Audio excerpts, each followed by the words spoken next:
నటి ఐశ్వర్యరెడ్డి వివాదం మీరు చూసే ఉంటారు. మోసం చేయడం, లేకపోతే దాని మీద కోర్టులకెళ్ళడం. ఈరోజు నటి ఐశ్వర్యరెడ్డే కాదు, చాలామంది ఇలాగే ఉన్నారు.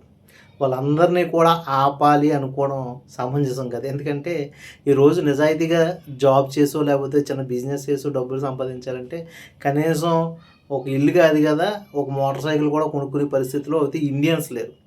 దీనికి చట్టాలు మారాలి, లేకపోతే చట్టాల్లో ఉన్న లూప్ హోల్స్ మారాలి, లేకపోతే ప్రజల్లో అవేర్నెస్ రావాలి. ఇలా రావాలంటే ఫస్ట్ ఆఫ్ ఆల్ ఈ రాజకీయ వ్యవస్థలో కొంచెం మార్పులు రావాలి. ఇదంతా కూడా చెప్పి సోదన్ కోచ్ కానండి. మీరు టీవీ ఛానల్స్ చూస్తూ ఉంటారు. ఈ మధ్యకాలంలో టీవీ ఛానల్స్ అంటే ఎలా ఉన్నాయంటే అడల్ట్ కామెడీ కూడా కాదు, ఇంకా అది చెప్పాలంటే న్యూడిటీ కామెడీ కింద అయిపోయింది.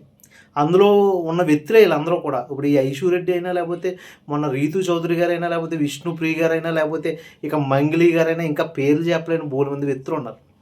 వీళ్ళందరూ కూడా నటి హేమ గారు డ్రగ్స్ కేసులో దొరికితే ఆవిడ రకరకాలుగా తప్పించుకుని బయటకు వచ్చి మొత్తం మీద ఆవిడ కూడా చాలా మంచిదని చెప్పుకుని తిరుగుతుంది ఆవిడ.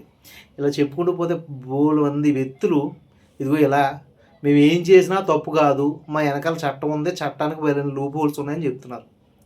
చివరికి పుట్టా మహేష్ యాదవ్ లాంటి ఎంపీలనే మనం ఏమీ చేయలేని భయంకరమైన చట్ట ప్రపంచంలోనూ, లేకపోతే రంగంలోనూ, రాజ్యాంగ రంగంలో ఉన్నాం మనం.